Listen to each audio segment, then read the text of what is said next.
केचुआ या चेरा के बारे में जानेंगे। केचुआ या चेरा को किसान का मित्र भी कहा जाता है। केचुआ या चेरा को किसान का मित्र भी कहा जाता है। क्यों? क्योंकि चेरा एक ऐसा जीव है जो मिट्टी को उपजाऊ बनाता है।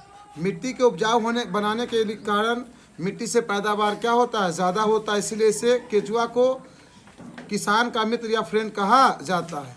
केचुआ का वैज्ञानिक नाम फेरेटिमा पोस्थ्यूमा है। केचुआ का वैज्ञानिक नाम फेरेटिमा पोस्थ्यूमा है।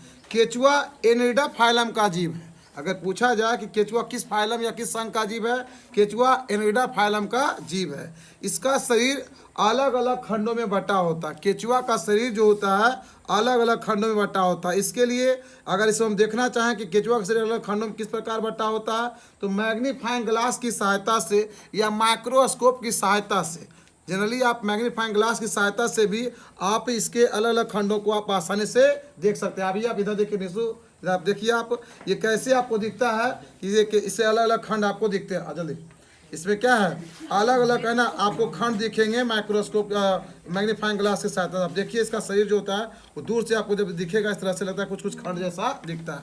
पूरा शरीर, इसका जो मुंह है और इसका जो मल द्वार है, ये पूरा शरीर क्या होता है, अलग अलग खंडों में बटा होता है। इसमें आप देखिए केचुआ की अगर चर्चा करें तो केचुआ में कोई आँख नहीं होता है, केचुआ में कोई नेत्र नहीं होते हैं। ये एनिडा फाइलम का जीव है और पूरा शरीर क्या होता है, अलग अलग खंडों में बटा होता है। केचुआ का एक रोचक बात और है, केचुआ बाइसेक्सुअल ऑर्गेनिज्म है, मतलब केचुआ द्विलिंगी जीव है। इसका मतलब हुआ कि केचुआ में नर जनन अंग और मादा जनन अंग दोनों एक ही शरीर में पाए जाते हैं। जबकि मानव की बात करें तो मानव क्या है, एक लिंगी जीव है, उसमें नर जनन अंग और मादा जनन अंग दोनों अलग अलग जीवों में पाए जाते हैं। केचुआ बाइसेक्सुअल ऑर्गेनिज्म है, इसमें नर जनन अंग और मादा जनन दोनों क्या होते हैं, एक ही जीव में पाए जाते हैं। इसमें कॉपुलेशन करने के लिए अलग अलग पार्टनर्स की ज़रूरत नहीं होती है।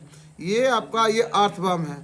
आजकल केचुआ की सहायता से अधिक मात्रा में बड़े पैमाने पर खाद, जैविक खाद तैयार किए जाते हैं। केचुआ की सहायता से खाद बनाने की प्रक्रिया, केचुआ की सहायता से खाद बनाने की प्रक्रिया कहलाती है वर्मी कल्चर। क्या कहलाती है? Vermi culture. केचुआ की सहायता से गोबर खाद की बनाया जाता है या जैविक खाद बनाया जाता है, उसे हम कहते हैं वर्मी कल्चर।